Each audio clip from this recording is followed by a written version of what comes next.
اسحاق ابن راہویہ نے ایک روایت حضرت علی سے نقل کی ہے، لیکن وہ حاتم رازی اس کو موضوع کہتے ہیں. اور ایک دوسری روایت طبرانی نے ابن عمر سے اور بہقی نے جابر سے نقل کی. ابن حجر کہتے ہیں اس کی سند طویل ہے، لیکن امام بہقی نے یہ اشارہ کیا کہ ایک ہی روایت ہے، روات کا اختلاف ہو گیا، کوئی ابن عمر کا نام لیتا، کوئی جابر رضی اللہ تعالیٰ عنہ کا. صحیح یہ ہے کہ جمع بین توجیہ و تسبیح کے باب میں کوئی روایت قابل اعتماد نہیں ہے.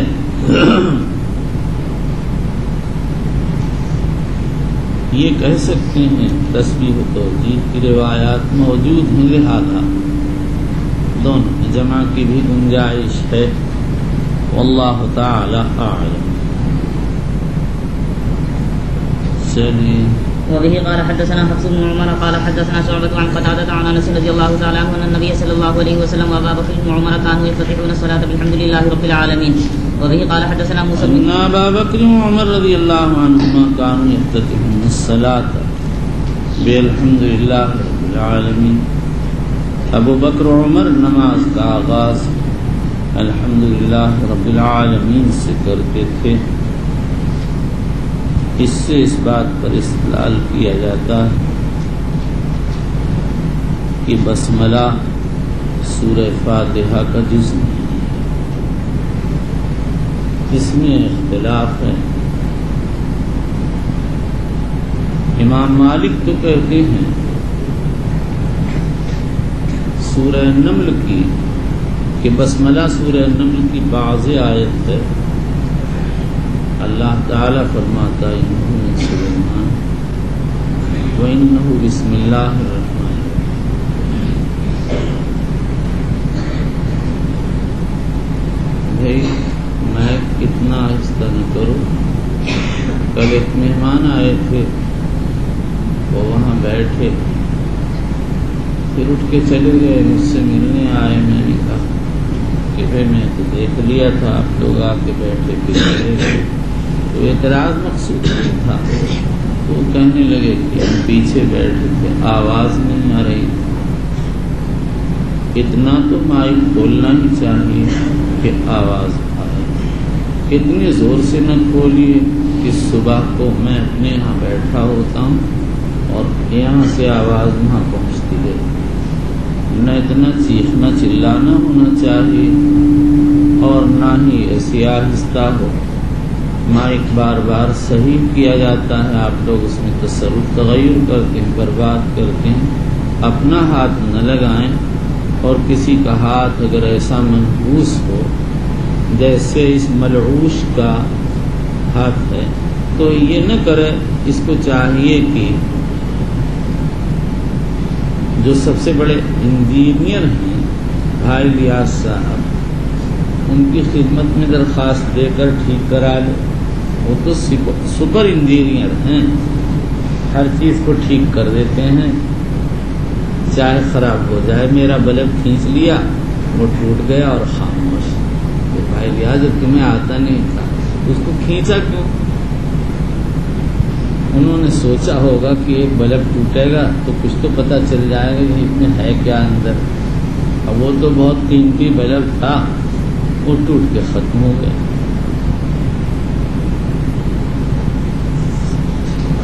بھائی ریاض بھی پورے سپر انجینئر.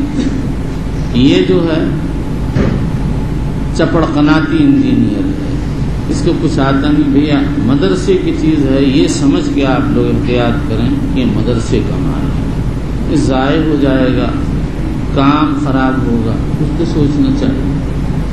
ہر آدمی چھوتا ہے، دیانتاً بھی حرام ہے ایسا کرنا. ہمارے ناظم صاحب رحمۃ اللہ علیہ کے زمانے میں کسی کی ہمت نہیں ہوتی تھی کوئی چیز چھو دے. سب کھلی پڑی، مجال کیا ہے کوئی چھو دے. سمجھ میں آیا. اب ایسے حالات بنتے جا رہے ہیں ہمارے اعمال کی وجہ سے کہ آپ لوگ اپنے کو اگر ناظم نہیں سمجھتے تو نائب ناظم تو سمجھتے ہی ہوں گے، اسی لیے جو آتا ہے اس میں ہاتھ لگا دیتا ہے، حرام کا ارتکاب، مدرسے کی چیز ضائع۔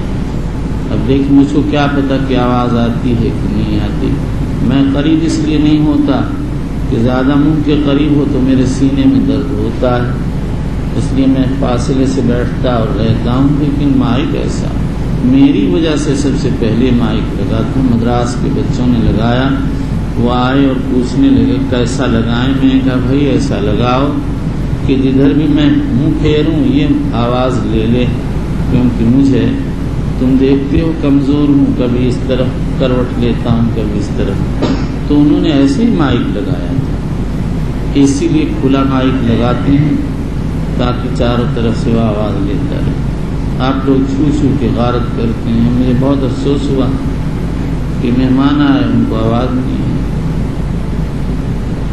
اتنے زور سے تو کھولو مت، صبح پرسوں اتنے زور سے اوپر آواز آ رہی تھی، میں ان کے لوگ اتنے زور سے کھول دیا۔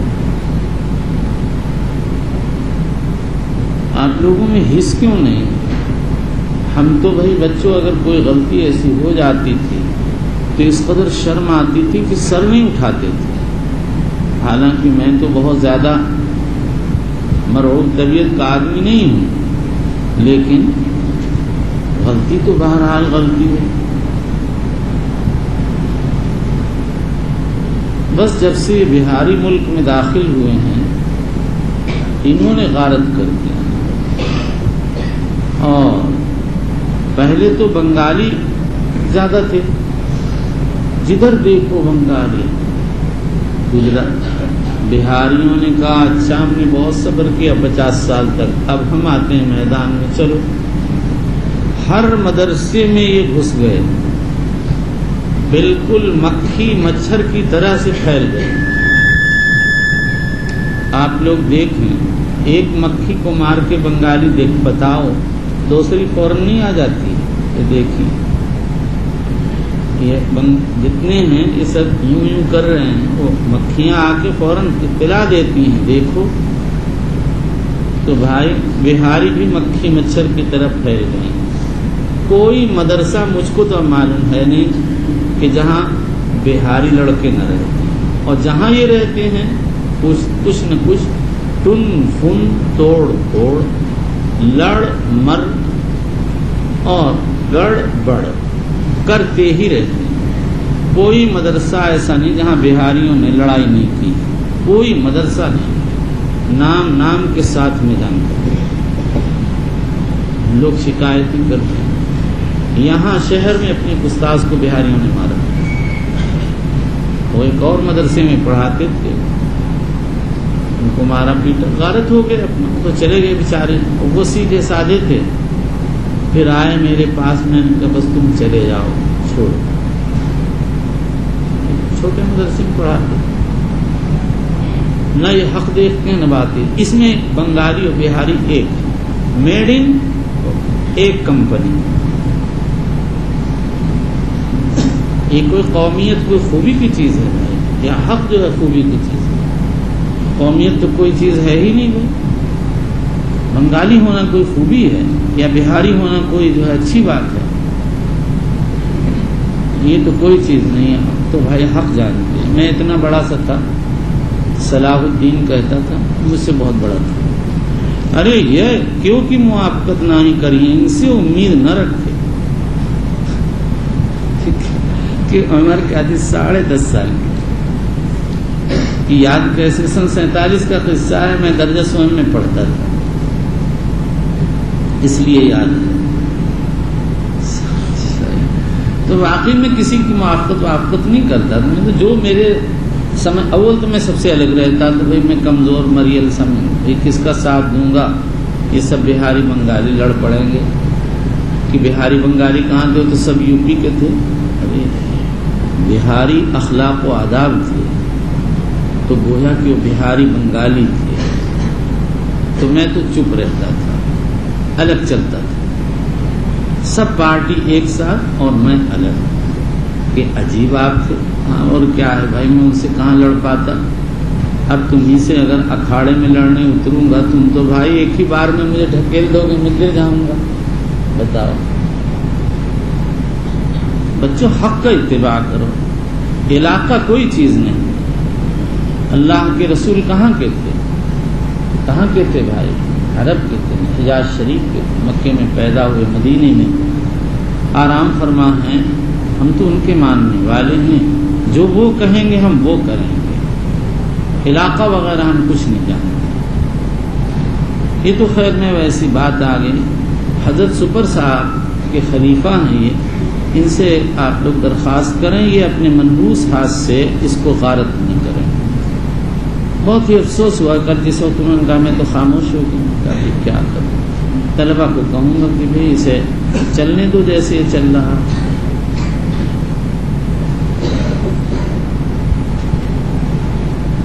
اور آپ لوگ تو مالدار لوگ ہیں، جلسہ ولسہ ہو تو اپنا باہر سے مائک لے آئیے، کرائے پر لگا دیجیے، تقریر کرا لیجیے، ختم ہو جائے گا قصہ. اسی غریب بڈھے کو کیا دیکھتے ہو؟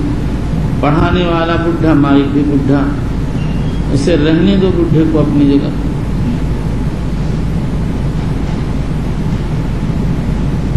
ویسے بچوں احتیاط کرو، مدرسے کے مال میں احتیاط کرو. مدرسے کا مال خطرناک مال ہے، اس سے پرہیز کرو. جو اس مال میں پرہیز نہیں کرتا ہے ضرور بھی ضرور معاشی پریشانی میں مبتلا ہو جاتا ہے. میں نے ایک صاحب کو دیکھا ہے مدرسے کا کہ ایک مال میں خیانت کی تھی. وہ نوکر تھے، یعنی عارضی نوکر، بہت بڑی خیانت کی تھی. پاگل ہو گئے تھے، کئی سال تک بالکل پاگل پھرتے رہے. ان کے ماں باپ اچھے تھے، بیچارے روئے دھوئے.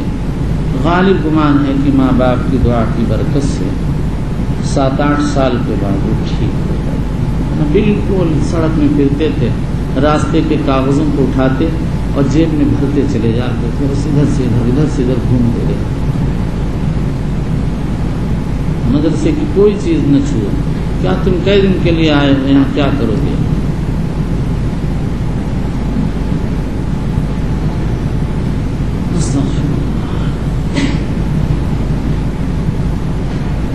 امام مالک فرماتے ہیں سورہ نمل کے اندر کہ یہ بعض آیت ہے، باقی پورے قرآن میں سورہ بسملہ کہیں بھی کسی سورت کا جز نہیں. یہی حنفیہ کی جماعت کی رائے ہے. بعضوں نے امام شافعی کا مذہب یا ان سے ایک روایت نقل کی ہے. امام شافعی فرماتے ہیں کہ فاتحہ کی ایک آیت ہے. ابن منذر نے یہ قول اور خطابی اور موفق نے شافعی احمد اسحاق ابو ویس سے نقل کی. اور غیر فاتحہ میں امام شافعی کے 3 قول. آیت بعض آیت لیست. ابن مبارک اور داؤد ظاہری فرماتے ہیں کہ بسملہ قرآن کی ایک آیت ہے، کسی سورت کا جز نہیں، فصل و تبرک کے لیے لکھی گئی. ابو بکر جساس رازی کہتے ہیں ہمارے ائمہ نے سے اس سلسلے میں کوئی چیز منسوخ نہیں ہے، لیکن وہ یہ فرماتے ہیں کہ جہری نمازوں میں بسملہ سے پڑھی جائے گی. اس سے معلوم ہوتا ہے کہ بسملہ سورت کا جز نہیں. اسی لیے ابن تیمیہ اور ابن عبد الحادی نے ابو بکر رازی سے جب حنفیہ کا مسلک نقل کیا تو نقل کیا ہو مقتضی مذہب ابی حنیفہ. شمس الائمہ سرخسی کہتے ہیں تسمیہ نہ فاتحہ کا جز ہے نہ اوائل السور، لیکن اس کی جابی اور شمس الائمہ حلوائی کہتے ہیں کہ اکثر مشائخ حنفیہ کے نزدیک بسملہ فاتحہ کی ایک آیت ہے. اسی لیے میں لڑکوں کو یہ ہدایت کرتا ہوں کہ نماز میں فاتحہ کے پہلے بسملہ ضرور پڑھ لیا کریں سرًا. پھر اس کے بعد اختلاف ہے کہ بسملہ کا فاتحہ کہ بسملہ کا نماز میں پڑھنا کیسا ہے. امام شافعی رحمۃ اللہ علیہ اور محدثین کی ایک جماعت واجب کہتی ہے. امام ابو حنیفہ احمد اور اکثر محدثین مستحب کہتے ہیں. مالک مکروہ کہتے ہیں. اس کے بعد آگے اختلاف. امام شافعی کہتے ہیں کہ جہرن پڑھنا مسنون ہے. امام ابو حنیفہ احمد اور جمہور اہل حدیث کہتے ہیں سرًا. ابن حزم ظاہری اور اسحاق بن راہویہ کہتے ہیں اختیار ہے، چاہے سرًا پڑھے اور چاہے جہرن. جو لوگ یہ کہتے ہیں بسملہ فاتحہ کا جز نہیں، انہوں نے حضرت انس کی اس روایت سے استدلال کیا. اگر بسملہ فاتحہ کا جز ہوتا تو نماز کا آغاز الحمدللہ کے بجائے بسم اللہ سے ہوتا.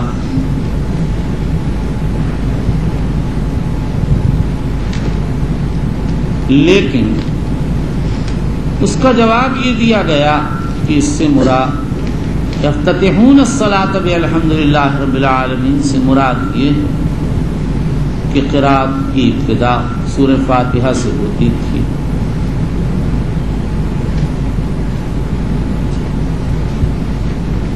کسی روایت کی مراد اس وقت واضح ہوتی ہے جب اس کے سارے طرق کو جمع کر لیا جائے.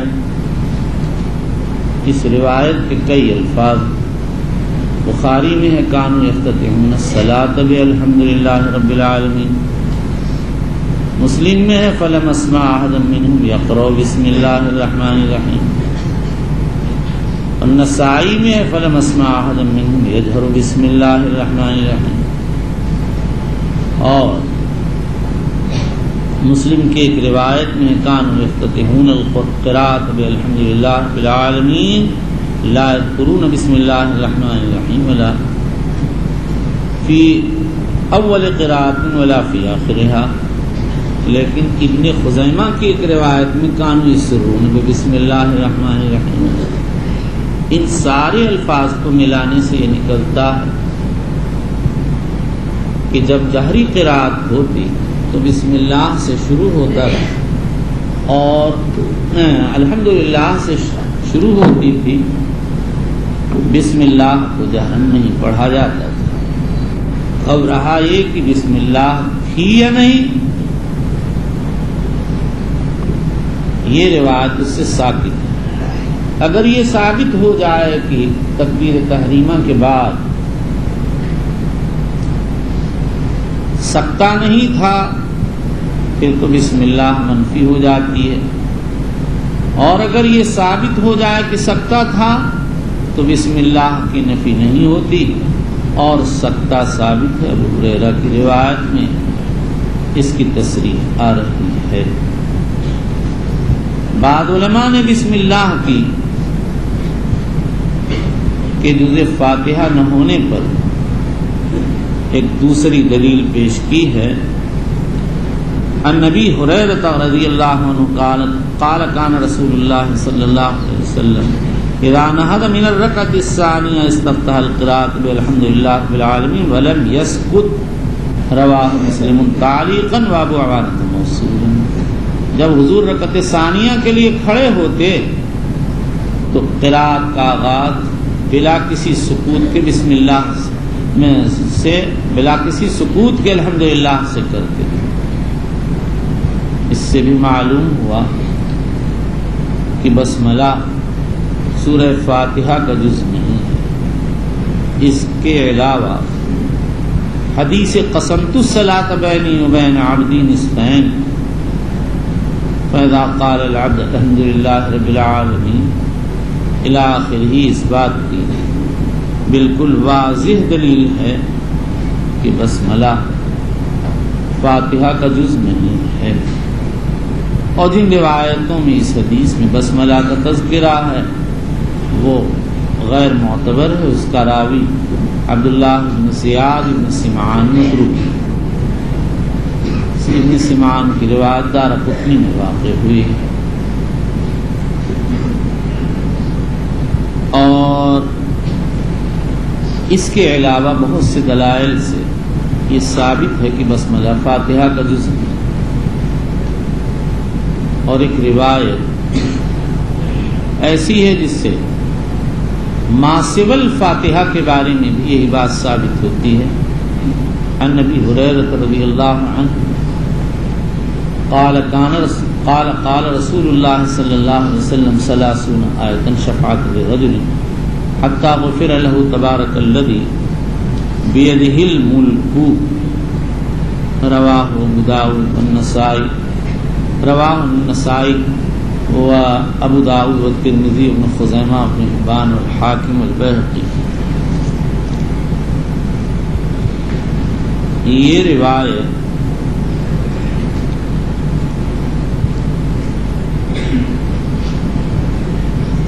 صاف دلیل ہے کہ سورہ ملک کا بسملہ جز نہیں ہے۔ ابن خزیمہ کا نام کاٹ دیا۔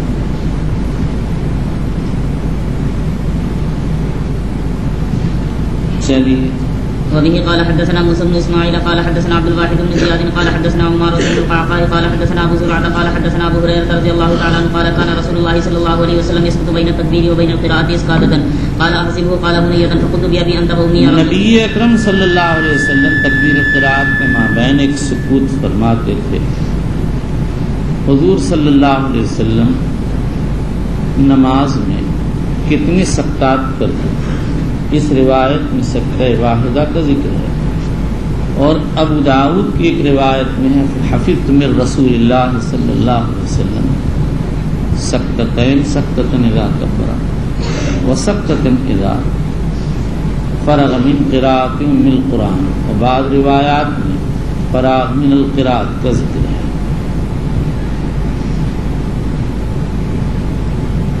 پہلا سکتہ ثنا کا تھا اور دوسرا سکتہ فاتحہ کے بعد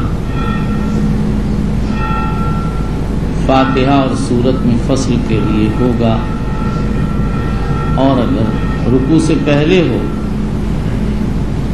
تو قرات اور تکبیر رکوع میں فصل کرنے کے لیے تھا۔ چلیے فقلت بأبي أنت وأمي يا رسول الله اسكاتك بين التكبير وبين القراءة ما تقول؟ قال أقول الله حضور یہ تو بتائیے آپ اپنی اس سکوت میں کیا پڑھتے ہیں؟ چلیے قال أقول اللهم باعد بيني وبين خطاياي كما باعدت بين المشرق والمغرب اللهم نقني من بین خطایا، اے اللہ میرے اور میری خطاؤں کے درمیان ایسا فصل کر دے جیسے مشرق و مغرب میں۔ اللہم نقنی من الخطایا، مجھے گناہوں سے پاک کر دے، کما ينقى الثوب الأبيض من الدنس۔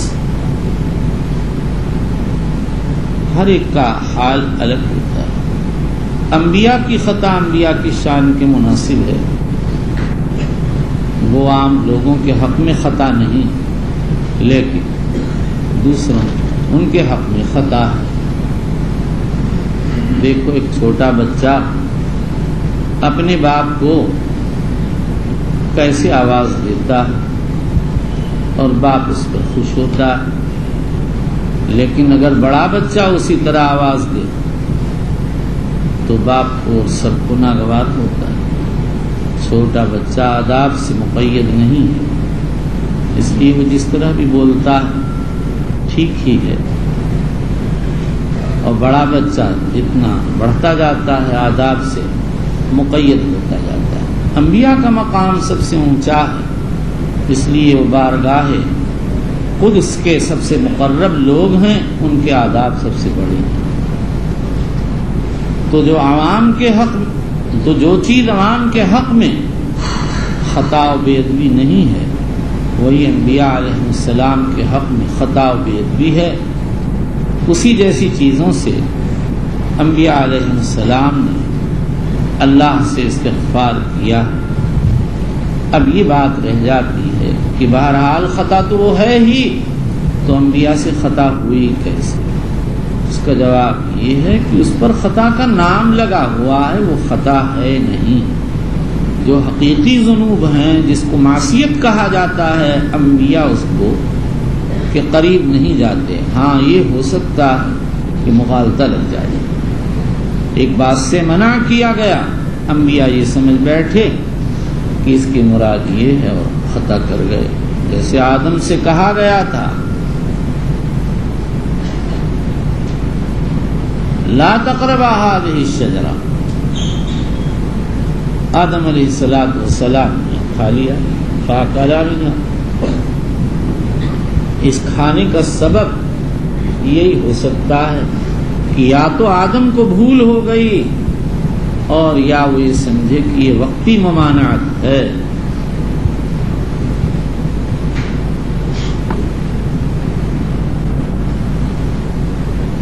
اس لیے کھا بیٹھے، ورنہ عصیان تو نام ہے حکم عدولی کا، اور حاکم کے حکم عدولی وہی کرتا ہے جو حاکم کے مقام و مرتبے سے واقف نہیں ہوتا، اور جو مقام و مرتبے سے واقف ہوتا ہے وہ حکم عدولی نہیں کرتا۔ اللہم نقنی من الخطایا کما ینقی الثوب الابیض من الدنس، اے اللہ خطاؤں سے مجھ کو ایسا پاک کر دے جیسے سفید کپڑا میل کچیل سے پاک کر دیا جاتا ہے، یعنی کوئی نام نشان باقی نہیں۔ اللہم اغسل خطایا بالماء والثلج والبرد، اے اللہ دھو دے میری خطاؤں کو پانی سے، برف سے، اولے سے۔ یہاں پر سوال یہ کہ کپڑے کو گرم پانی سے دھوتے ہیں تو زیادہ صاف ہوتا ہے، پھر حضور صلی اللہ علیہ وسلم خطاؤں کے دھونے کے لیے سلج و برد کو کیوں ذکر کر رہے ہیں، برد کو؟ اس کا جواب یہ ہے کہ جیسا میل ہوتا ہے ویسے ہی آلہ ازالے کے لیے استعمال ہوتا ہے۔ یہ جو میل کچیل کپڑوں میں لگ جاتا ہے یہ کپڑے کے ساتھ جم جاتا ہے، گرم پانی سے پھول کر نرم ہو جاتا ہے، نکل جاتا ہے، اور معصیت کا جو میل کچیل ہے وہ انسان کے باطن میں ایک اجنبی حرارت پیدا کر دیتا ہے، بے چینی کر دیتا ہے، اور جب تک معصیت کا اثر رہتا ہے اندر ایک بے چینی رہتی ہے، اور جب معصیت دھل کر صاف ہو جاتی ہے تو دل میں ایک ٹھنڈک محسوس ہوتی ہے۔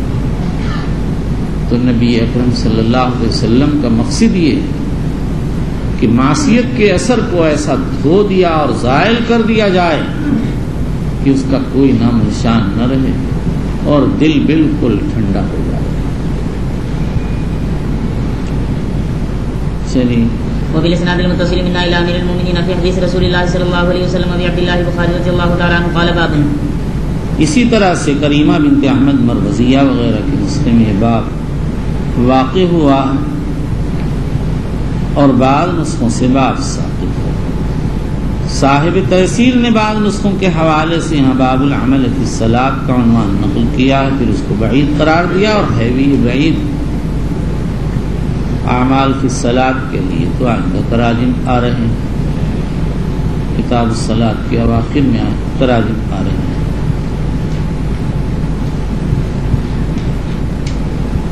یہاں پر امام بخاری نے حضرت اسماء کی روایت صلاۃ الکسوف سے متعلق ذکر فرمائی، اس کو باب ما یقرأ بعد التکبیر کے ساتھ کیا مناسبت ہے؟ علماء نے مختلف تقریریں کی۔ کرمانی کہتے ہیں دعائے افتتاح سے رکعت طویل ہو جاتی ہے، اور روایت میں اطالۃ القیام رکعت کے طویل کرنے کا تذکرہ ہے، لہذا طول میں مناسبت ہو گئی۔ مگر ایک تیسری مناسبت سے کیا ہوتا ہے، اس سے ما یقرأ بعد التکبیر کا کوئی ثبوت نہیں ہوتا۔ علامہ عینی کہتے ہیں ظاہر ہے کہ یہ طول ثنا پر اشتمال کی وجہ سے تھا۔ اس پر یہ اشکال ہے کہ اول تو یہ ایک احتمالی چیز ہے، دوسرے ثنا سے ایسا طول ہوتا نہیں جو محسوس ہو، اور تیسرے ما یقرأ بعد تکبیر سے معلوم ہوتا ہے کہ بخاری یہ تعین کرنا چاہتے ہیں کہ تکبیر کے بعد فلاں چیز پڑھی جائے گی، اور محض اطالت سے تعین نہیں ہوتی ہے۔ علامہ ابن رشید فرماتے ہیں کہ سورہ فاتحہ کا مقصد اللہ کی ثنا ہے، اور اے رب وانا معہم سے اللہ سے استعطاف اور ان کی طرف سے شفقت و عنایت کی طلب ہے، تو دونوں میں مناسبت ہے۔ جب کوئی کسی کی ثنا کرتا ہے تو ادھر سے عنایت بھی ہوتی ہے۔ ہمارے حضرت شیخ فرماتے ہیں تکبیر کے بعد تین چیزیں، تکبیر تحریمہ کے بعد تین چیزیں پڑھی جاتی ہیں، ثنا، فاتحہ اور سورت۔ امام بخاری رحمۃ اللہ علیہ نے پہلے تو ثنا و فاتحہ کو بیان فرمایا، اور فاتحہ کی روایت اس کے فرض ہونے کی وجہ سے مقدم کی، اس کے بعد ثنا کی روایت لائے اس لیے کہ وہ مستحب ہے، اور جب دونوں سے فارغ ہو گئے تو ضم صورت کو ذکر کرنا چاہا، اس کو ثابت کرنے کے لیے حضرت اسما کی روایت لائے۔ اس پر یہ اشکال ہے، اگر یہ مقصد تھا تو امام بخاری کو کوئی ایسی صورت پیش کر دینا چاہیے، کوئی ایسی حدیث پیش کرنا چاہیے تھی جس میں ضم صورت کا ذکر تھا، اور ضم صورت کی روایات امام بخاری کے پاس موجود ہیں۔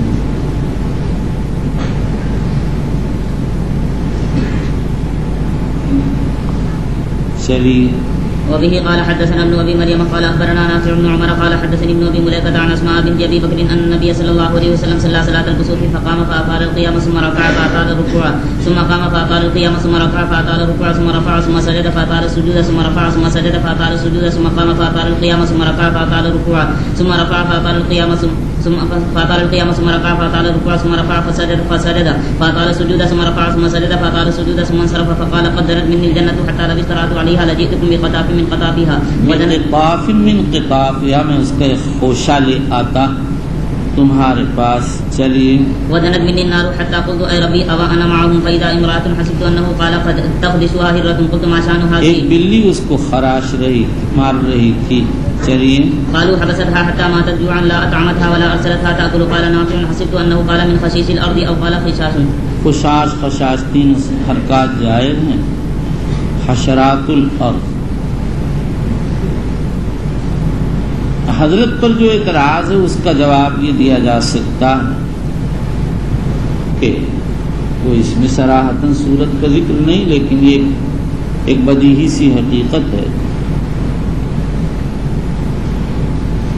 کہ رکعت اولیٰ میں پہلے ثنا پھر فاتحہ پڑھی جاتی ہے اور پھر صورت پڑھی جاتی ہے، اور ظاہر ہے کہ یہ طول قیام صورت ہی کی وجہ سے تھا۔ چلیے۔ وبالاسناد المتصل من الى امير المؤمنين في حديث رسول الله صلى الله عليه وسلم ابي عبد الله البخاري رضي الله تعالى عنه قال باب رفع البصر الى الامام في الصلاه۔ امام بخاری کہتے ہیں امام کی طرف نماز میں نگاہ کرنا جائے، مصلی کی نگاہ نماز میں کہاں ہوگی؟ جمہور علماء فرماتے ہیں موضع سجود پر، اس لیے کہ نبی اکرم صلی اللہ تعالی علیہ وسلم نے اسی کی تعلیم دی ہے۔ رواہ ابن ابی شیبہ و سعید بن منصور۔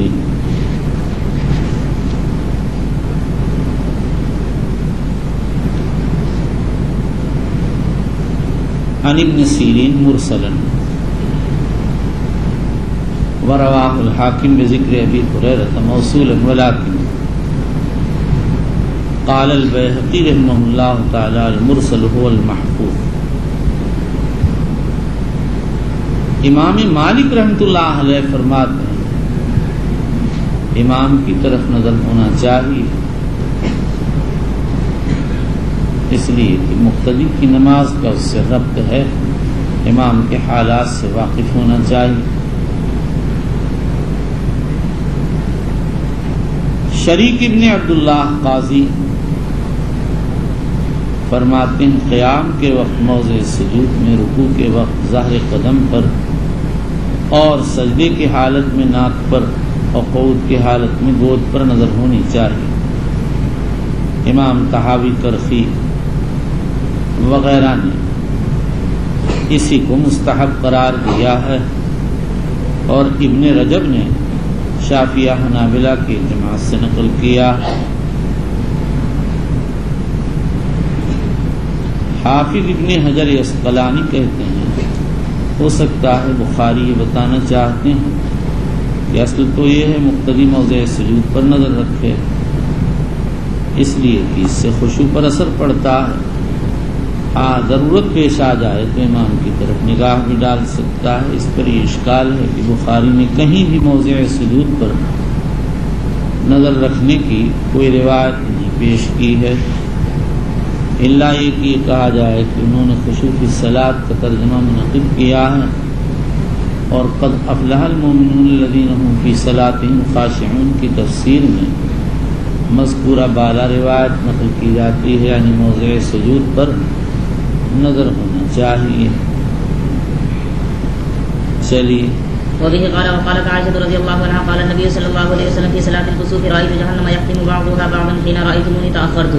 جہنم توڑ رہی تھی بعض کو، توڑنے سے مراد یہ ہے کہ اس کے آگ کی بڑی بڑی لپٹیں ایک دوسرے میں گھسی جا رہی تھی، گویا کہ ایک دوسرے کو توڑ رہی ہیں اور ایک دوسرے کو چور کر رہی ہیں۔ چلیے وبه قال حدثنا موسى قال حدثنا عبد الواحد قال حدثنا الأعمش عن عمارة بن عمير عن أبي معمر قال قلنا لخباب اس حدیث سے معلوم ہے حضور نے سامنے نگاہ کی، اور جب امام سامنے نگاہ کر سکتا ہے تو مقتدی جو اس کا تابع ہوتا ہے وہ بھی سامنے نگاہ کر سکتا ہے۔ چلیے قال قلنا لخباب كان رسول الله صلى الله عليه وسلم يقرأ في الظهر والعصر قال نعم فقلنا بما كنتم تعرفون ذاك قال باضطراب لحيته۔ معلوم ہوا صحابہ حضور کی طرف نظر رکھتے تھے۔ چلیے وبه قال حدثنا حجاج قال حدثنا شعبة قال أنبأنا أبو إسحاق قال سمعت عبد الله بن يزيد يخطب قال حدثنا البراء وكان غير كذوب إنهم كانوا إذا صلوا مع النبي صلى الله عليه وسلم فرفع رأسه من الركوع قاموا قياما حتى يروه قد سجد۔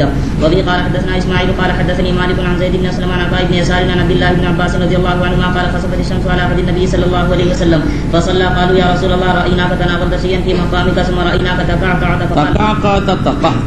پیچھے ہٹے۔ چلیے فقال إني رأيت الجنة فتناولت منها عنقودا عنقود خوشہ۔ چلیے ولو أخذته لأكلتم منه ما بقيت الدنيا۔ وبه قال کیونکہ وہ جنت کی چیز ہے اس پہ فنا نہیں، اس لیے اگر وہ خوشہ لے لیتا تو تابقائے عالم باقی رہتا، اس کا جو پھل ٹوٹتا دوسرا اس کی جگہ لگ جاتا۔ چلیے وبه قال حدثنا محمد بن سنان قال حدثنا خليف قال حدثنا هلال بن علي عن انس بن مالك رضي الله تعالى عنه قال صلى على النبي صلى الله عليه وسلم ثم رفع المنبر فاشار بيديه قبلة المسجد ثم قال لقد رايت الان منذ صليت لكم الصلاه الجنه والنار ممثلتين في قبلة هذا الجدار ممثلتين مصورتين۔ چلیے فلما رأى اليوم في الخير والشر یعنی آج جیسا خیر و شر کا اجتماع نہیں دیکھا۔ امام اسماعیلی نے امام بخاری پر اعتراض کیا اس حدیث میں نظر المصلی علی الامام کا کوئی ذکر نہیں ہے۔ اس کا جواب یہ ہے کہ جب امام اپنے آگے دیکھ سکتا ہے تو مصلی بھی اپنے آگے دیکھ سکتا ہے۔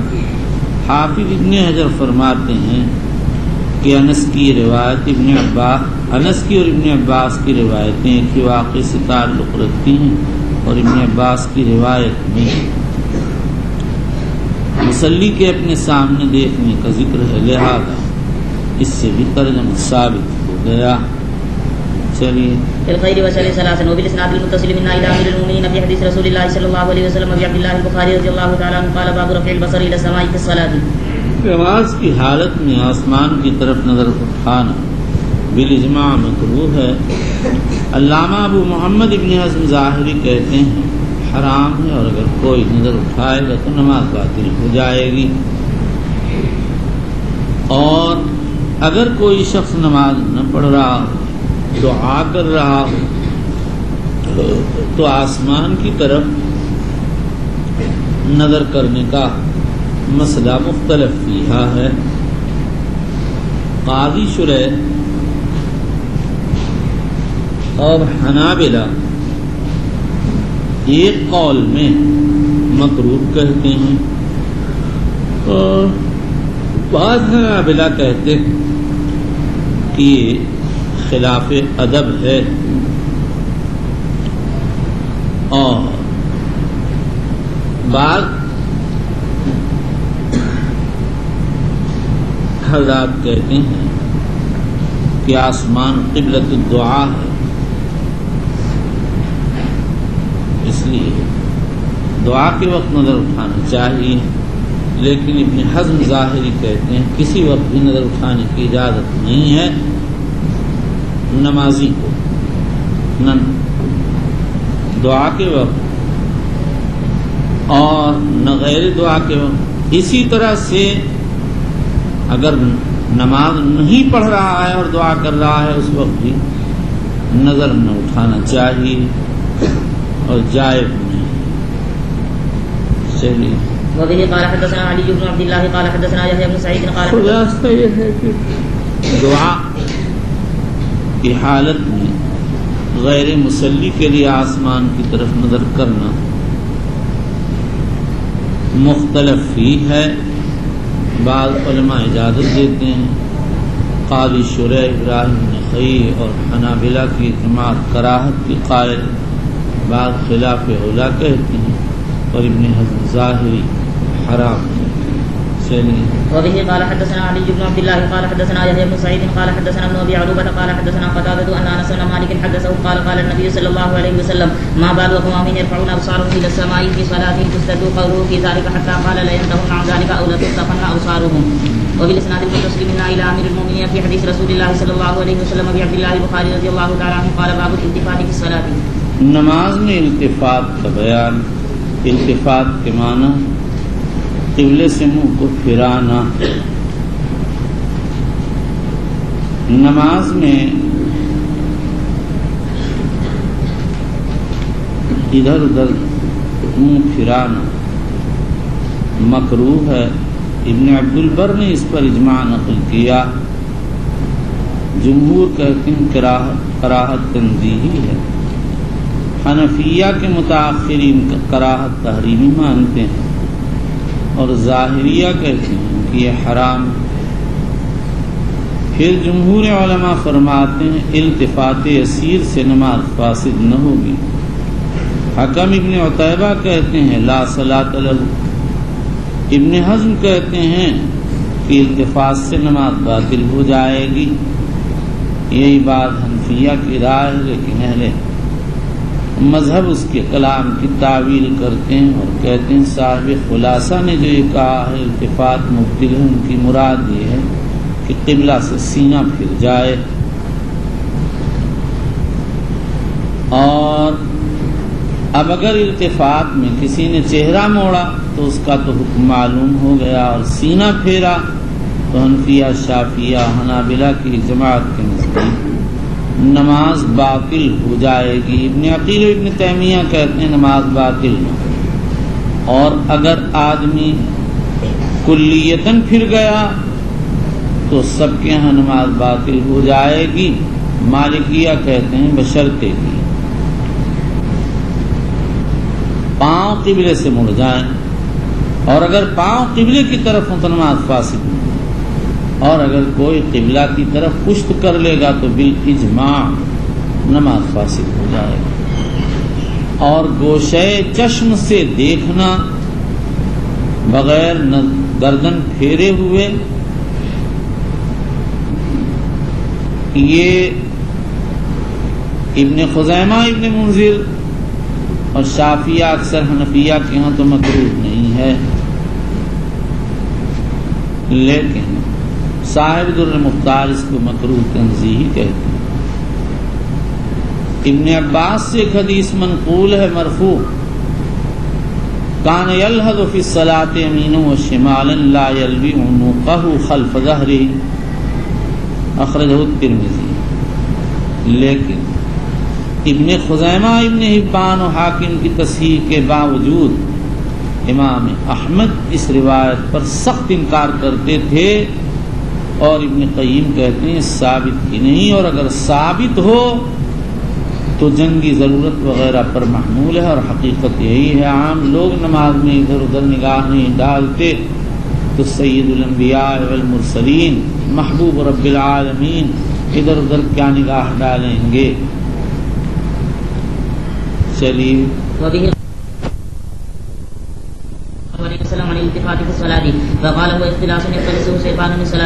یہ اختلاس ہے، اچک لینا ہے، شیطان بندے کی نماز سے اچک لیتا ہے، یعنی اس کی نماز میں کمی پیدا کر دیتا ہے۔ نماز تو اقبال اللہ کو چاہتی ہے، اور جب کسی دوسری طرف نگاہ اٹھ گئی، چہرہ پھر گیا، تو کلی طور سے اللہ کی طرف توجہ نہ پائی گئی، شیطان نے اس میں کمی کر دی۔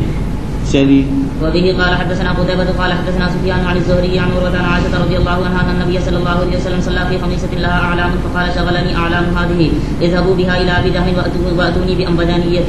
امام بخاری نے یہ روایت لا کر شاید یہ اشارہ کیا ہے کہ التفات اس لیے مکروہ ہے کہ اس سے اشتغال بغیر الصلاۃ لازم آتا ہے، یا بعض علماء کے بقول بخاری نے یہ اشارہ کیا ہے کہ جو غیر اختیاری التفات وہ معفو عنہ ہے، جیسے حضور صلی اللہ علیہ وسلم کی نگاہ چادر کے نقش پر پڑ گئی۔ والخطايا وزل اللهم اغفرنا واصلح لنا شأننا لا اله الا انت، اما بعد، وبالاسناد المتصل منا الى امير المؤمنين في رسول الله صلى الله تعالى عليه وسلم ابي عبد الله محمد بن اسماعيل البخاري رضي الله عنه وارضاه وانزل ثوابه ووفاه وحشرنا في زمرة محمد قال باب هل يلتفت لأمر ينزل به او يرى شيئا وساقا في القبلة۔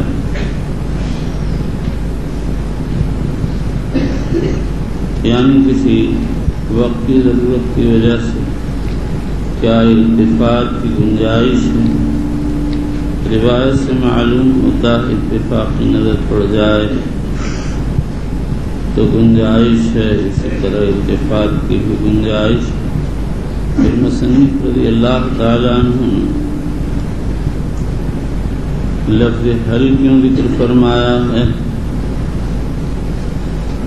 بظاہر ایسا معلوم ہوتا ہے کہ امام بخاری رحمۃ اللہ علیہ کے نزدیک اس میں تفصیل ایسی حاجت ہو جس میں التفات لابد اور ضروری، وہاں تو گنجائش، جیسے نبی کریم صلی اللہ تعالی علیہ وآلہ وسلم جب قباء سے واپس تشریف لائے اور حضرت ابوبکر عصر کی نماز پڑھ رہے تھے، صحابیوں نے کثرت سے تالیاں بجائیں تو صدیق اکبر کو التفات کرنا پڑا، اس لیے کہ یہ ایک سار دلیل تھی اس بات کی کوئی ایسی بات پیش آ گئی ہے جس کے لیے توجہ کرنا ضروری ہوگا معلوم، اور اگر کوئی ایسا ضروری امر نہ ہو تو التفات نہ کرنا چاہیے، واللہ تعالی او یرا شین وساقا فی القبلہ، یعنی اگر جانب قبلہ پر اتفاقاً نگاہ پڑ جائے اور کوئی چیز نظر آ جائے تو یہ وہ التفات نہیں ہے جس کو اختلاس شیطان کہا گیا، بلکہ یہ غیر اختیاری چیز ہے جو معفو عنہ کے حدود میں داخل ہے. چلیے. وبالسناد بسم الله الرحمن الرحيم وبالسناد المتصل منا الى امير المؤمنين في حديث رسول الله صلى الله عليه وسلم ابي عبد الله البخاري رضي الله تعالى عنه قال وقال سهل التفت ابو بكر فراى النبي صلى الله عليه وسلم.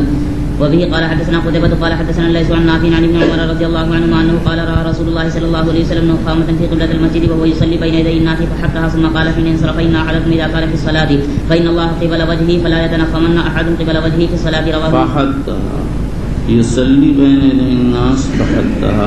حدیث کے ظاہر سے معلوم ہوتا ہے کہ نبی کریم صلی اللہ تعالی علیہ وسلم نے دوران صلاۃ کی نخامہ کو خود کش دیا، لیکن اس سے پہلے روایت بطریق مالک آ چکی، اس نے صلاۃ کی قید نہیں. اسی طرح ابو سعید ابو ہریرہ عائشہ انس کی روایت ابواب قبلہ میں آ چکی، اس میں بھی صلاۃ کی قید نہیں ہے، اس لیے راجح. چلیے. ثم قال حين انصرف ان احدكم اذا كان في الصلاه فان الله قبل وجهه فلا يتنخمن احد قبل وجهه في الصلاه. رواه موسى بن عقبة وابن ابي رواد عن نافع.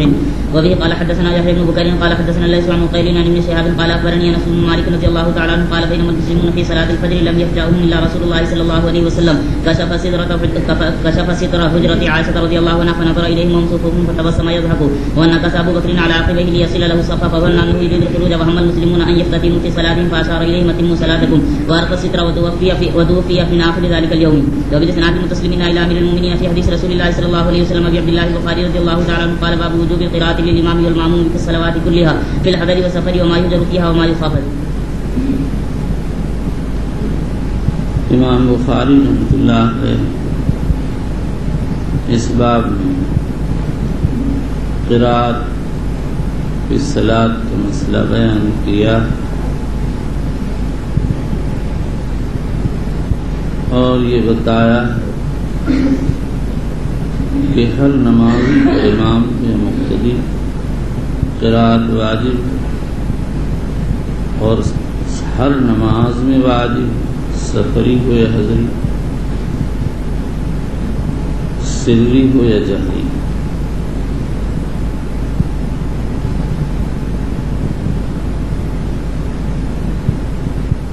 یہاں پہلا مسئلہ تو یہ ہے کہ قراءت کی صلاۃ کا حکم کیا ہے. ائمہ اربعہ اور جمہور سلف والخلف فرماتے ہیں واجب. حافظ ابن کثیر نے اس پر اجماع نقل کیا اور امام نووی فرماتے ہیں اس میں کوئی اختلاف. قاضی ابو سعید طبری نے حسن ابن صالح اور ابو بکر ابن کیسان الحسن سے نقل کیا ہے کہ قراءت الصلاۃ واجب مستحب ہے. حنفیہ میں سے صاحب بدائع وغیرہ نے یہ قول ابن عیینہ سے نقل کیا اور علامہ ابن حمام سفیان ابن عیینہ کر دیا، لیکن ہمارے نزدیک سفیان ابن عیینہ سے نقل غلط ہے. وہ تو حدیث لا صلاۃ لمن لم یقرأ بفاتحۃ الکتاب کے راوی ہیں اور وجوب القراءت کے قائل ہیں، صرف مقتدی پر قراءت واجب نہیں مانتے. اصل میں ناقلین نے نقل کیا تھا ابن علیہ، تحریف ہو کر بن گیا ابن عیین. ابن حمام نے سفیان کا اضافہ کر دیا تو قائل سفیان ابن عیینہ بن گئے. ایک تیسرا قول یہ ہے کہ عامد کے ذمہ قراءت ناسی کے ذمہ نہیں ہے. امام شافعی سے قول قدیم منقول ہے اگر ناسین چھوڑ دے تو نماز ہو جائے گی. جو لوگ وجوب قراءت کے قائل انہوں نے قرآن کریم اور احادیث نبویہ سے استدلال کی۔ اللہ تعالیٰ فرماتا ہے فقرؤوا ما تيسر من القرآن۔ نبی اکرم صلی اللہ علیہ وسلم نے مسیح کی صلاۃ سے فرمایا اقرأ ما تيسر معك من القرآن، رواہ شیخان۔ ابو ہریرہ رضی اللہ عنہ نے نبی کریم صلی اللہ علیہ وسلم کے ارشاد نقل کی لا صلاۃ الا بقراءۃ، رواہ مسلم۔ اس کے علاوہ اور بکثرت احادیث سے بات سر جو لوگ کہتے ہیں قراءت فرض نہیں، ان کی طرف سے بعض لوگوں نے یہ دلیل پیش کی کہ نماز افعال کا نام ہے، اقوال کا نہیں، لیکن یہ دعوے محضہ اور خودرائی ہے۔ قرآن و حدیث کے سامنے اس کا کوئی اعتبار نہیں۔ جو لوگ یہ کہتے ہیں کہ عامد و ناسی میں فرق، وہ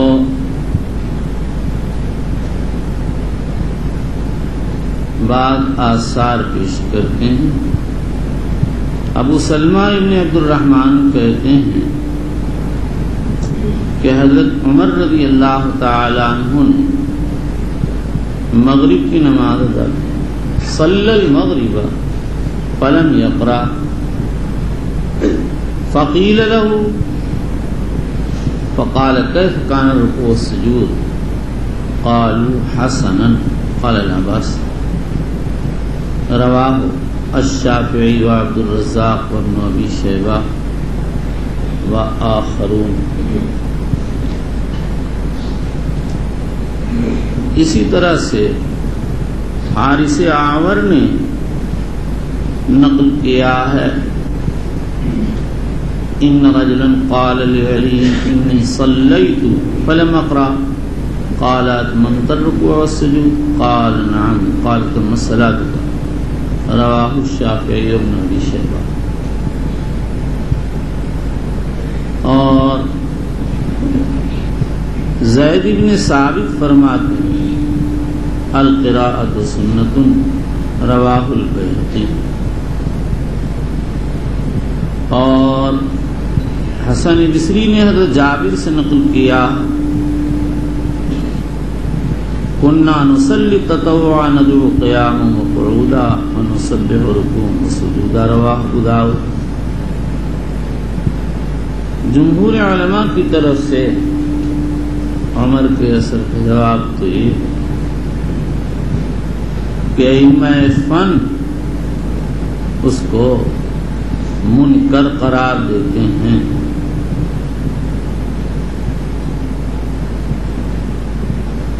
امام ابن عبد البر فرماتے ہیں یہ اثر منکر ہے۔ امام مالک نے ابتداءً اس کو موطا میں داخل کیا، بعد نکال کر باہر کر دیا۔ دوسرا جواب یہ ممکن سری قرات کی، اور تیسرا اور صحیح جواب یہ ہے کہ جب حضرت عمر رضی اللہ عنہ نماز سے فارغ ہوئے تو ابو موسیٰ اشعری نے ان سے عرض کیا تھا کہ آپ نے قرات نہیں کی۔ عبد الرحمن بن عوف نے شہادت دی تو حضرت عمر نے نماز کو اعادہ کیا، رواہ صالح ابن احمد کی مسائل و طحاوی وغیرہ۔ یہی اس کا صحیح جواب۔ حارث اعور کے اثر کا جواب یہ کہ وہ تو حارث کی شخصیت متکلم فی ہے، اور دوسرے یہ اثر ان سے ابو اسحاق السبیعی نقل کرتے ہیں، اور شعبہ فرماتے ہیں ابو اسحاق نے حارث سے کل 4 حدیثیں سنی، اور بخاری کہتے ہیں یہ حدیث ان چاروں میں سے نہیں، تو ذوق کے ساتھ اس میں انقطاع بھی۔ اور اگر یہ اثر ثابت ہوتا تو ہم کہتے دلائل قرآن و حدیث کے مقابل میں آثار بے اثر ہیں، اور زید بن ثابت کے مذکورہ اثر کا مطلب یہ ہے کہ قراءت قرآن میں نقل کا اتباع کیا جائے گا۔ کسی شخص کو محض قانون نحوی کی وجہ سے کوئی نئی قراءت اختیار کرنے کی گنجائش نہیں۔ امام بغوی نے وہی روایت نقل کی ہے، اس میں القراءۃ سنۃ متبعۃ وارد ہوا، اور جابر کی جو روایت ذکر کی جاتی ہے اول تو اس میں انقطاع ہے، اور دوسرے ندعو کے عموم میں قراءت خود داخل ہے، اور تیسرے وہ روایت نصوص صحیحہ صریحہ کے خلاف ہونے کی وجہ سے مرجوح ہے۔ دوسرا مسئلہ یہ ہے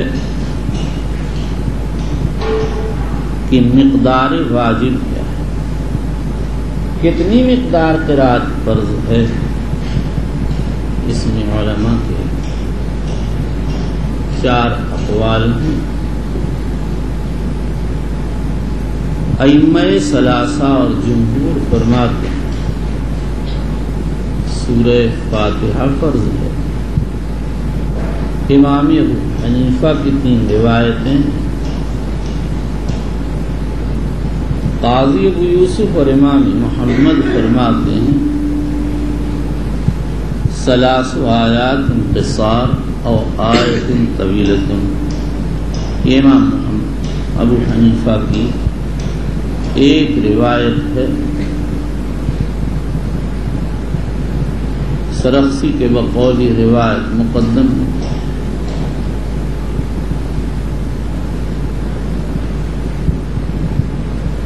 طحاوی کے کلام سے معلوم ہوتا ہے مؤخر ہے۔ نمبر 2، فرض صرف ایک آیت ہے۔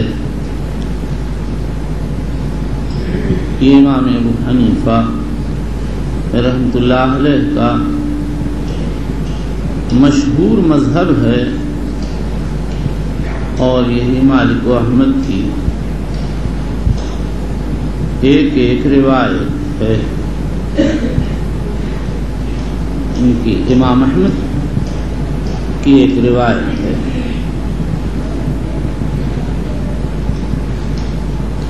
اس روایت پر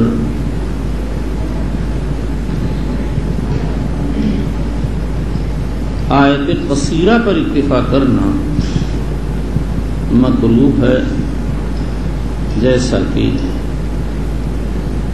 سرخسی نے اپنے اصول میں تصریح فرمائی، اور اسی طرح سے قاضی خان نے بھی لکھا۔ اور تیسری روایت الفرد ادنی ما یطلق علیہ اسم القرآن ولم یشبہ خطاب احد۔ ابو بکر جساس راضی اور ابو الحسین قدوری کہتے ہیں کہ یہی امام ابو حنیفہ رحمۃ اللہ علیہ کا مذہب ہے۔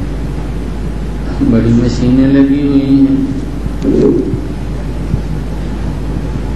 دیکھیے بدنیتی ہے یہ سب۔ میں مسائل خلافیات کا زیادہ قائل نہیں ہوں، اور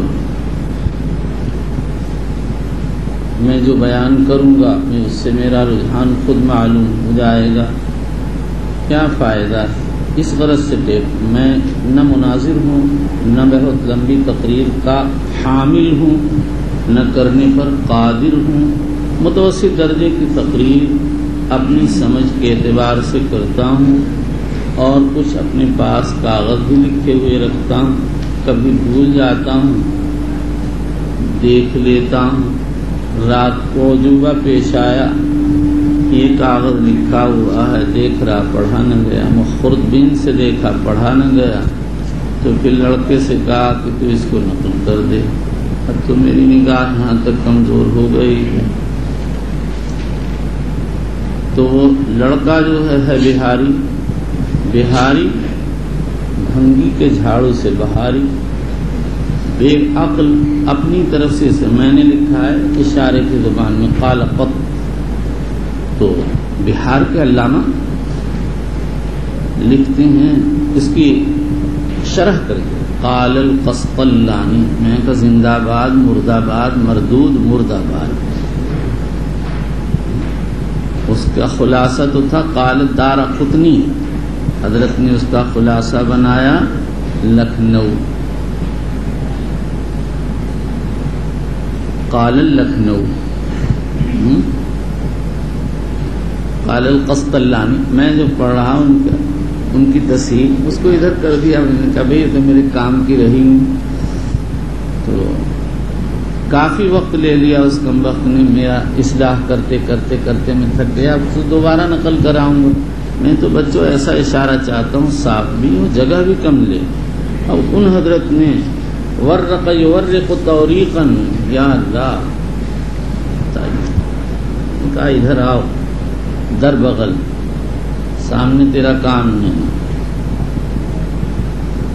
اور جتنا انہوں نے نقل کیا ہے پورے اتنے بڑے امریکہ صفحے میں، یہ میری پرچی میں اتنا سارا سب لکھا ہوا ہے۔ اب نگاہ کمزور ہو گئی، پڑھا نہیں جاتا، دیکھا نہیں جاتا۔ جی ہاں، کیا کہتے ہیں،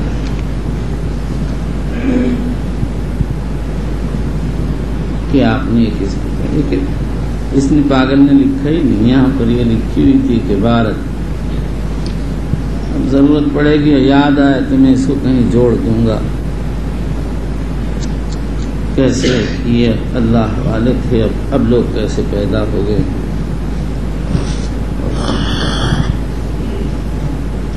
بھائی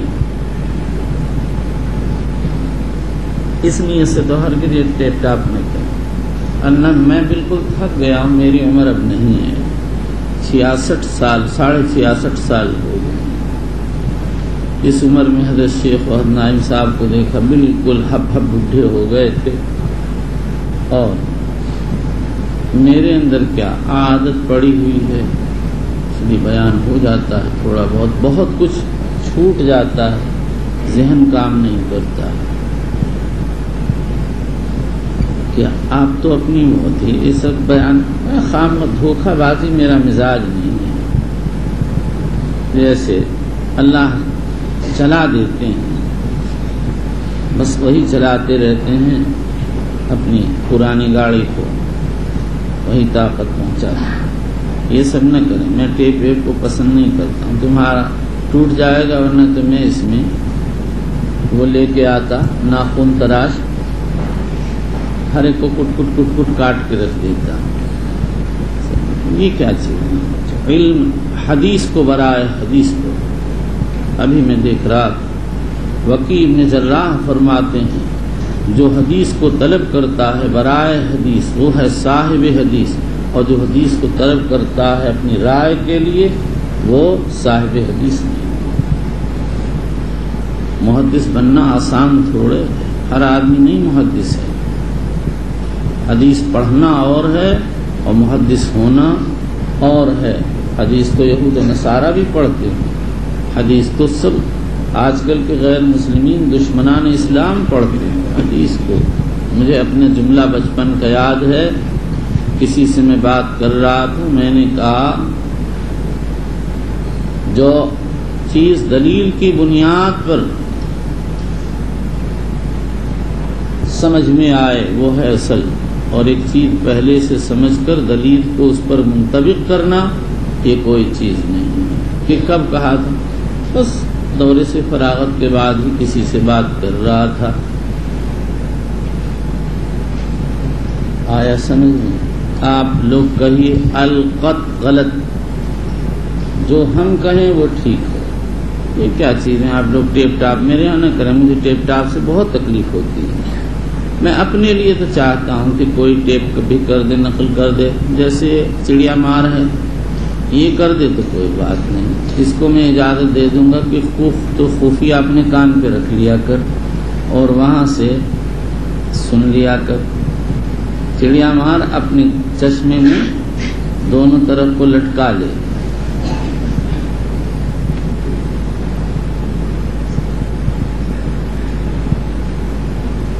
کہیے صاحب، وہ صاحب دیکھ رہے ہیں ضیاء الاختر، لا حول ولا قوت، اختر تو فارسی لفظ ہے بھائی، بس اس کو کوئی مل گیا ہوگا، یہ بہاری، بنگالی، گجراتی، حیدرآبادی نام رکھنے کا بڑا شوق رکھتے ہیں۔ پہلے گجراتی صحیح تھے، انبیاء کے نام صحابہ، اب تو وہ بھی ماشاءاللہ یو پی شریف میں آتے ہیں اور نام لے کے جاتے ہیں۔ خیر یو پی تو چھوٹا سا نام رکھتا تھا یو پی، اور ان لوگوں نے ضیاء الاختر، انیس الانبیاء، حبیب العارفین، حبیب المرسلین، بدر الاسلام، قمر الاسلام، گھسیٹ الزمان، ایسے ایسے نام رکھتے ہیں۔ نام اتنا لمبا، آتا جاتا کچھ نہیں۔ اور یہ محدثین کیسے، امام دارقطنی روٹی پر اس سے اچار سے کھا رہے تھے، باہر بچے تھے، کس کو معلوم تھا کہ آدمی امام الدنیا ہونے والا ہے، وہ اتنا بڑا آدمی ہے کہ یہ کہے گا اہل بغداد اطمینان سے رکھو، علی ابن عمر رہو، جب تک علی ابن عمر زندہ ہے تمہارے یہاں کوئی باطل حدیث داخل نہیں کر سکتا۔ یہ اتنا بڑا آدمی ہے، متعین، چھوٹے سے تھے، خوبصورت سے، کوئی آدمی گارا بنا رہا تھا، یہ گئے، اس نے گارا اٹھا کے ان کے گال پہ لگا دیا، بعض کہتے ہیں گر گئے، لوگوں نے لقب رکھ دیا متعین۔ متعین جس کے اوپر گارا لیپ دیا گیا، لقب پڑ گیا متعین، اور حافظ حدیث ہیں، حضرموت کے رہنے والے ہیں۔ اور آپ لوگ ہیں متنجن، اور کچھ بھی نہیں، کہ متنجن کیا چیز ہے، موت سے ہے، سمجھے، جاہلین۔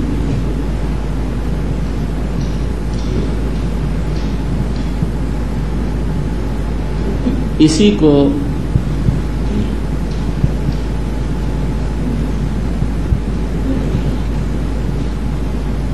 علامہ فخر الدین ضیلعی نے راجح قرار دیا ہے،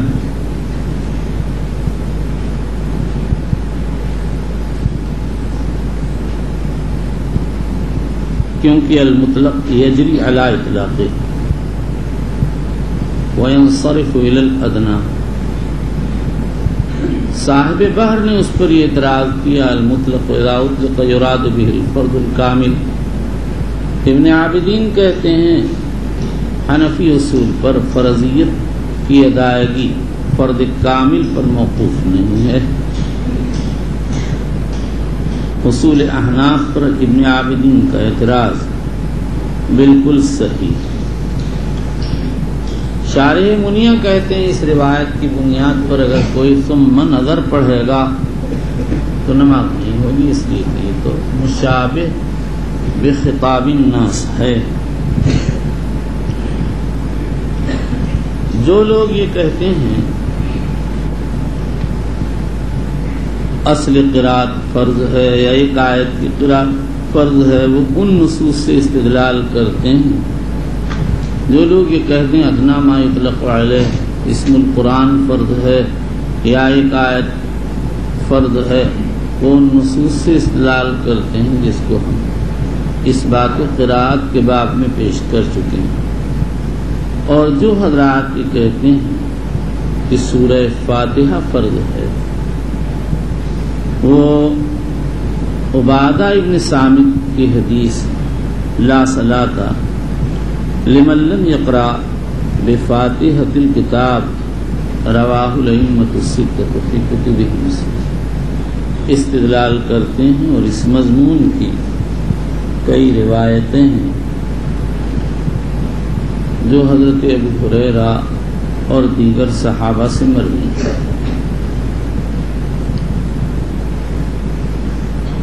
جو لوگ سورہ فاتحہ کو فرض نہیں کہتے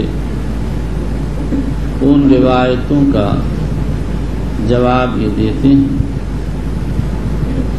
کہ وہ بیان وجوب پر محمول ہے، اس لیے کہ یہ قاعدہ ہے جب دلیل قطعی الثبوت والدلالہ ہو تو اس سے جانب امر میں فرضیت اور جانب نہی میں حرمت ثابت ہوتی ہے، اور اگر قطعی الثبوت ہو ظنی الدلالہ یا اس کا عکس تو جانب امر میں وجوب اور جانب نہی میں کراہت تحریم ثابت ہوتی ہے، اور اگر دونوں ہی باتیں ظنی ہوں تو پھر سنیت استحباب یا کراہت تنزیہ ثابت ہوگی۔ یہاں پر جو دلیل پیش کی گئی ہے وہ گو قطعی دلالہ ہے لیکن ظنی ثبوت ہے، اس لیے اس سے وجوب ثابت ہوگا۔ اس تقریر پر یہ اشکال کہ اس خبر کا ظنی ثبوت ہونا اسی وقت معتبر ہوگا جبکہ تنہا ہو یا اس جیسی ایک دو خبر، اس باب میں تو بہت سی اخبار وارد حتیٰ کہ امام بخاری رضی اللہ عنہ اس کو متواتر کہتے ہیں، اور صاحب فن کا بیان اپنے فن میں معتبر ہوتا ہے، پھر امام الفن بلکہ امام ائمۃ الفن کا بیان تو بہرحال واجب القبول ہوگا۔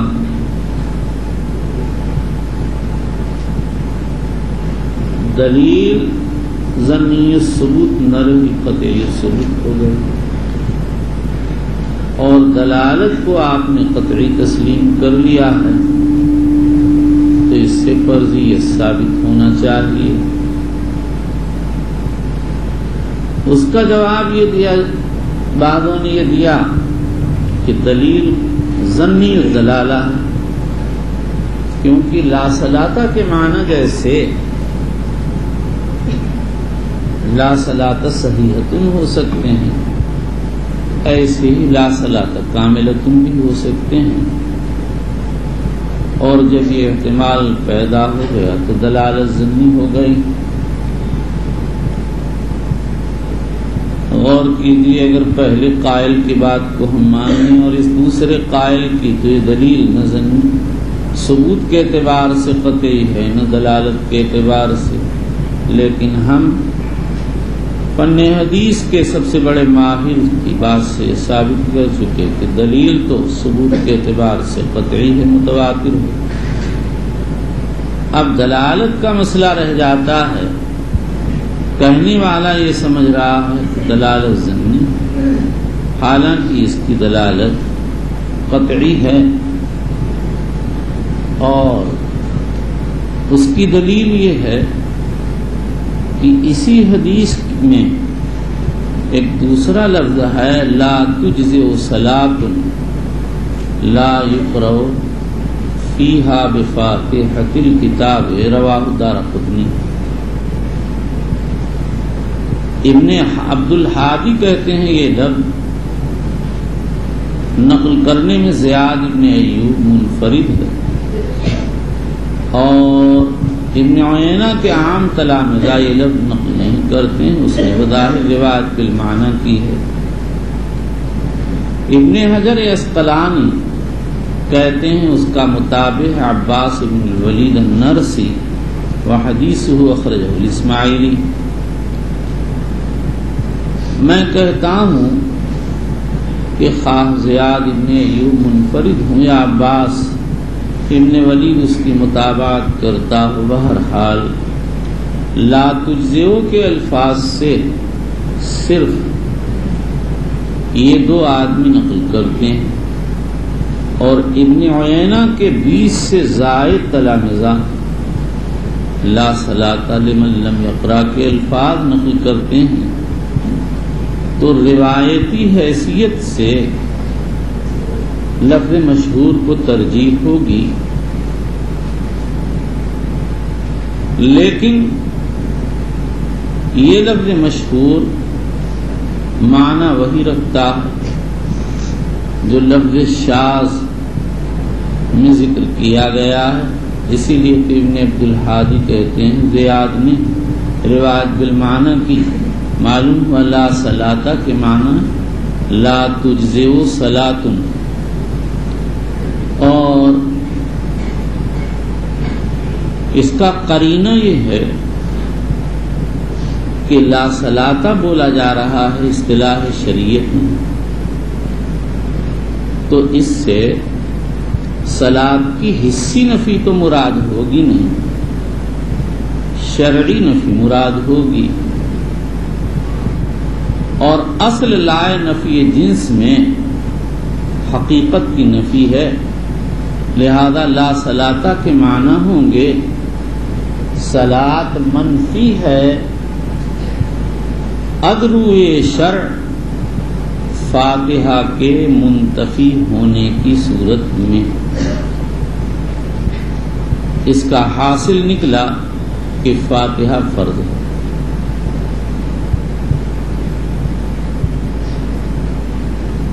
اور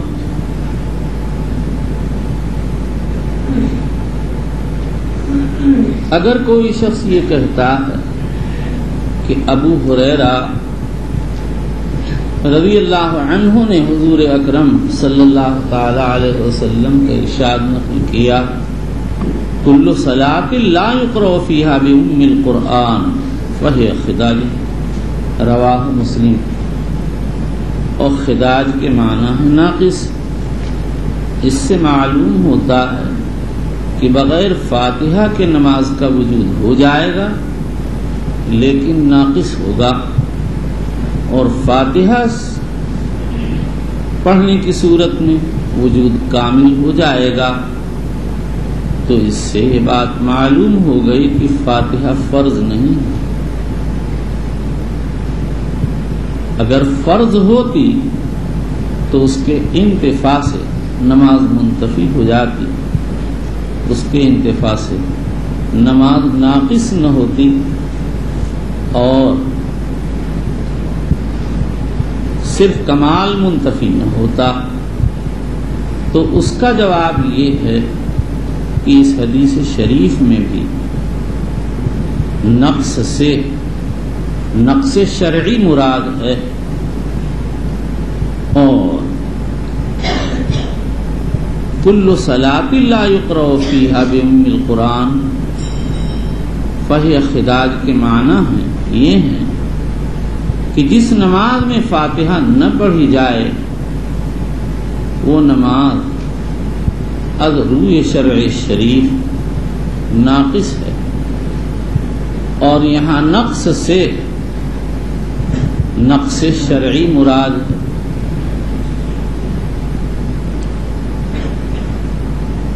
اس کا جواب یہ ہو سکتا ہے کہ نقص شرعی کا بھی ترک فرض کی وجہ سے ہوتا ہے اور کبھی ترک واجب کی وجہ سے ہوتا ہے. تو یہ نقص تو دونوں کو شامل ہے، لہذا ہم یہ کہہ سکتے ہیں کہ یہاں نقص کی قسم ثانی مراد ہے.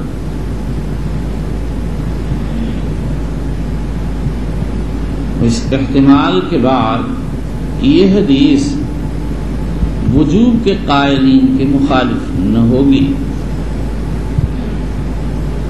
اس کا جواب یہ ہے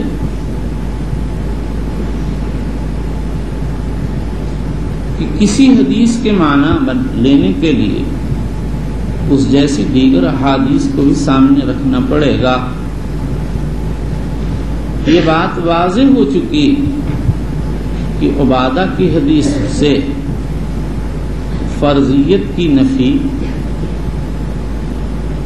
انتفاع فاتحہ کی صورت میں ثابت ہوتی، تو اب لا محالہ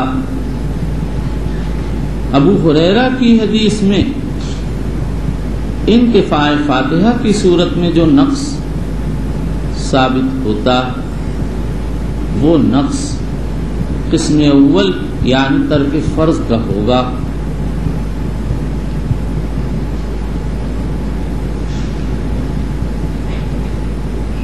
اور بھائی ائمہ کی اجتہادی نظریں اپنے اپنے اجتہاد کے اعتبار سے پڑتی ہیں۔ مومن کی شان یہ ہے کہ اپنے دین کے لیے احوط طریقہ اختیار کرے۔ فاتحہ کی فرضیت و وجوب میں ائمہ کا اختلاف اپنی جگہ، لیکن کسی مسلمان کو محض اختلاف سے پر نظر کر کے فاتحہ کے پڑھنے میں کوتاہی نہ کرنا چاہیے۔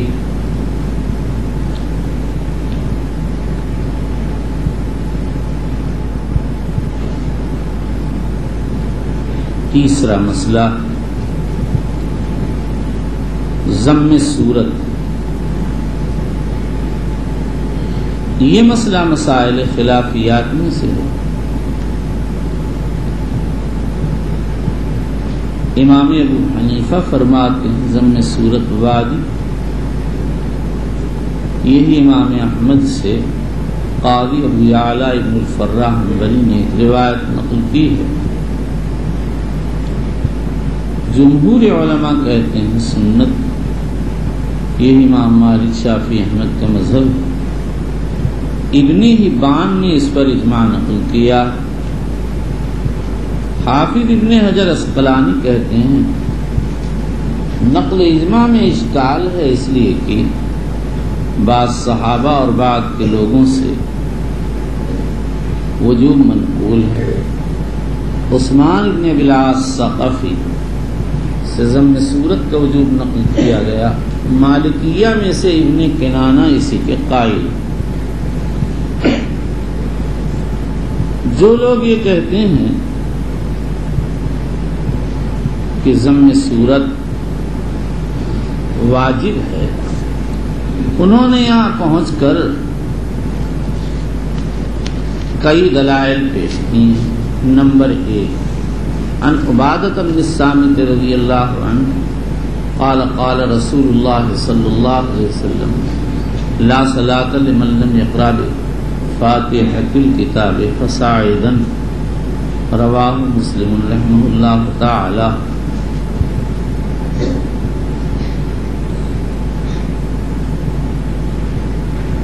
نمبر 2، عن ابی ہریرہ رضی اللہ تعالی عنہ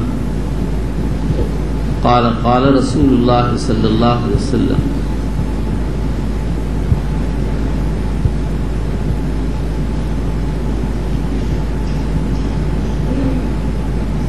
لا صلاۃ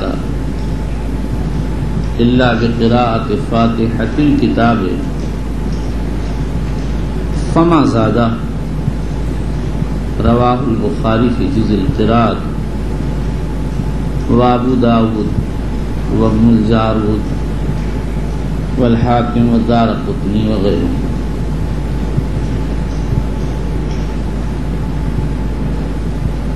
اس پر یہ اشکال ہے کہ اس کی سند کا دار مدار جعفر ابن میمون بصری پر ہے۔ احمد نسائی کہتے ہیں لیس بالقوی، ابن معین کہتے ہیں لیس بذاک۔ اس کا جواب یہ ہے کہ امام یحییٰ بن معین دوسری روایت میں صالح الحدیث کہتے ہیں۔ اسی طرح ابو حاتم رازی بھی فرماتے ہیں، اور ابن حبان، حاکم، ابن شاہین نے ان کی توثیق کی ہے۔ حافظ ابن حجر کہتے ہیں صدوق یخطئ، راوی صدوق ہیں لیکن خطا ہوتی ہے۔ اور تیسری دلیل عن جابر رضی اللہ عنہ قال كنا نحدث انه لا صلاة الا بقراءة فاتحة الكتاب فما فوق ذلك، رواہ ابن ابی شیبہ والطحاوی والبیہقی فی جزء القراءۃ۔ نمبر 4، عن نبی سعید الخدری رضی اللہ تعالی عنہ قال امرنا نبینا صلی اللہ علیہ وسلم نقرأ بفاتحة الكتاب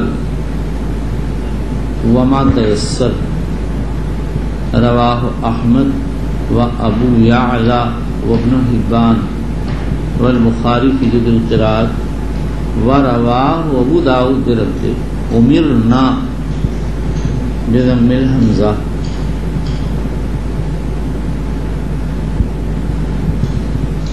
لیکن امام بخاری رضی اللہ تعالی عنہ نے اس پر اشکال کیا کہ اس کا دار مدار ابو نضرہ پر ہے. وہ قتادہ سے نقل کرتے ولم یذکر قتادہ سماع من ابی نضرہ، الٹا کہہ دیا، اس کا دار مدار قتادہ پر ہے، وہ ابو نضرہ سے نقل کرتے ہیں، وہ ابو سعید سے. ولم یذکر قتادہ سماع من ابی نضرہ، اس کا جواب یہ ہے کہ یہ روایت اس ترجمے سے امام مسلم نے 6 حدیثیں تخریج کی ہیں. یہ روایت علی شرط مسلم ہے اور ابن حبان ابن سید الناس نے اس کی تصحیح کی ہے. حافظ ابن حجر اسقلانی نے تلخیص حبیر میں تصحیح اور فتح الباری